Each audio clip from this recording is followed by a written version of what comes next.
Hello, everyone. Welcome back to another edition of Just Another Year Chicago. My name is Tony Sapita, and I'm joined by my co-host Nick Barr. Nick, how you doing after that Bulls game?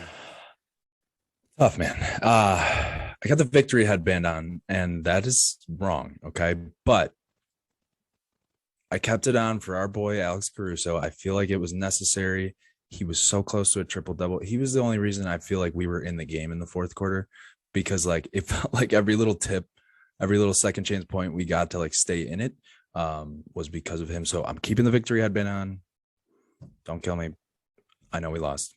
Of Go course, ahead. you gotta give a shout out we'll give our shout outs to Alex Caruso and the other guys playing with that bench mob energy. Speaking of the bench mob, the early 2010s vibes are back. The bench mob returns in 2021 with guys like Alex Caruso, our boy, Kobe White, who is back, Javonte Green, who we will definitely talk about in a minute, Derrick Jones Jr., also a great game, and of course the Chicago kid Ayodo Sumo. Head over to www.benchmob.com to get your bench mob shirt, wristbands, and more. Use code J20JAY20 to get 20% off your order. Portion of all sales go to the Quiet Storm Foundation. That is CJ Watson's foundation. So we will start here. Score of the game 112-107. Trailblazers won. It was crazy, man. It's especially as Bulls fans this year, obviously not in the past few years, but in this year, we've been on the opposite side of games like this for the most part. So like that Celtics game was a great example where like I was about to turn it off at halftime and all of a sudden we won by 14. So this is a weird one. This one hurts. Nick, what do you got for us? Yeah. Well, it's crazy because, I'm watching, we're watching the first half. Not a thing could go wrong. Some questionable officiating. I think we got some calls in the first half and then came back and, the calls went against us in the second half a little bit. So that's just part of the game, right? Just like it is a game of runs. And that was very apparent. But again, man, it's not this last year's Bull. I thought about that specifically when we were up. I think it was like 57-41. And this was either at the beginning of the third quarter or end of the first half. And, LaVine's coming off the floor after just, getting us up by 16. He's like shaking his head. He's mad at his performance. And I'm like, wow, this is different. This feels good. But good things don't last. We know that. Listen, we can't just like score 40 points in a half and expect to win a game. I mean, you could be playing you could be playing the Pistons. Okay. No offense, Pistons, but you're just not going to win like that. We were clearly losing gas. Like, and this was apparent even in like the third quarter, like we were slowing down. DeMar, his legs weren't really under a shot.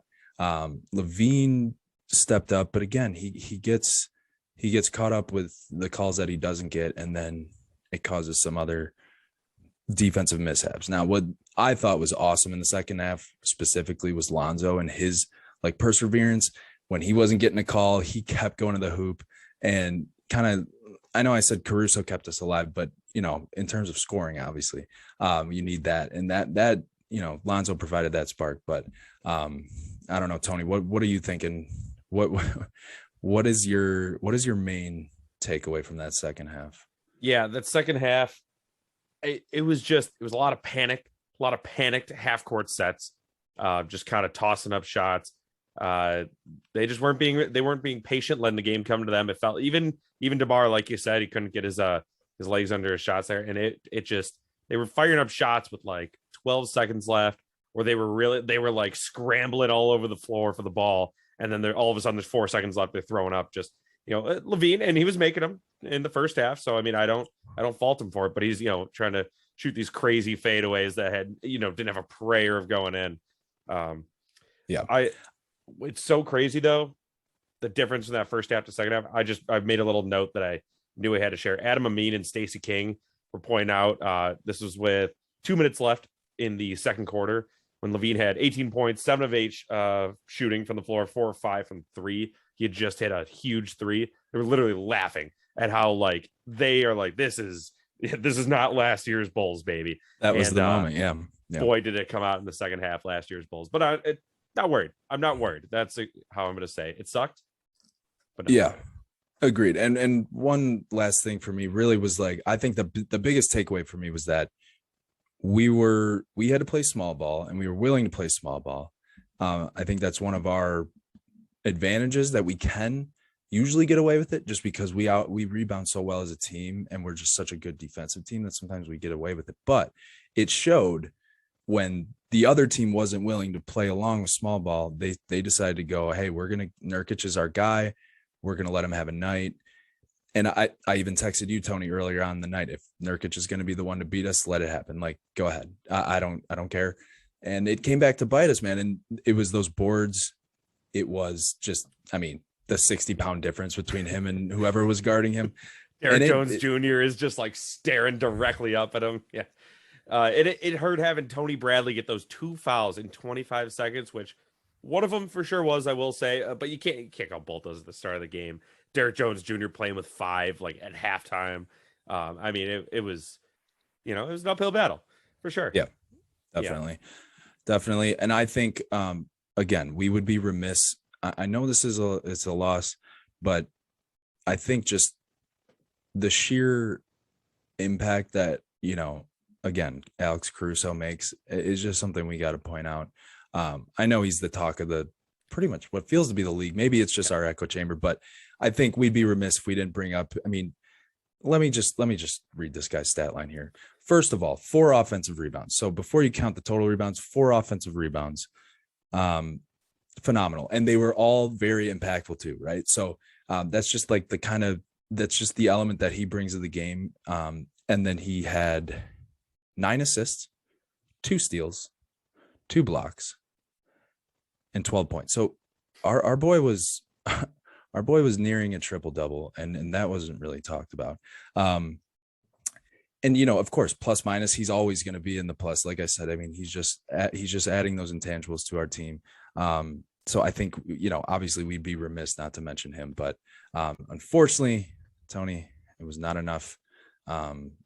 Listen, we got some lucky calls. They got some lucky calls. We just got outplayed in the second half. I don't think there's much else to say about that. I think it's ridiculous, by the way. People are still leaving Lonzo Ball open from 3, but keep doing it. Keep doing it, please.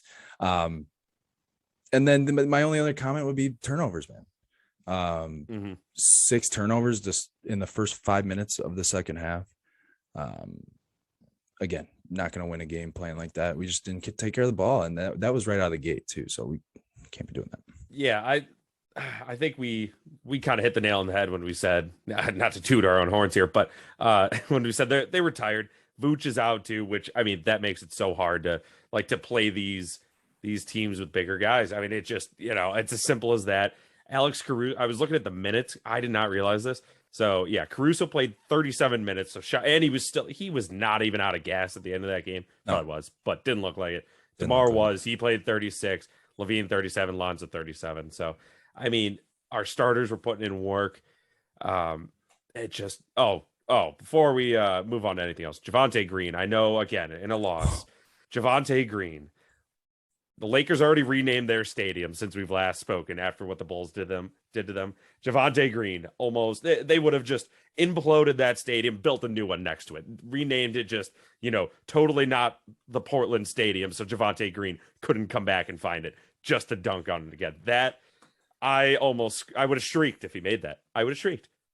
It would have been R.I.P. City. Oh, not Rip City after that one, folks. There we go. That's what you guys come here for. You come here for the stats, stay for the jokes. So I think that's really all I got, Nick. You got any final comments? Closing comment. 10-5, right? We're sitting at 10-5. Mm-hmm. Yeah, 10-5.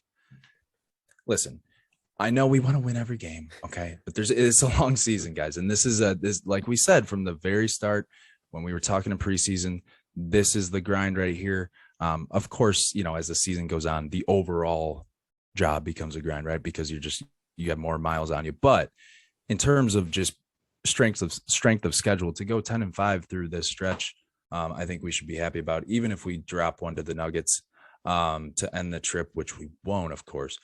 Still, I think we should be okay. So keep seeing red, man.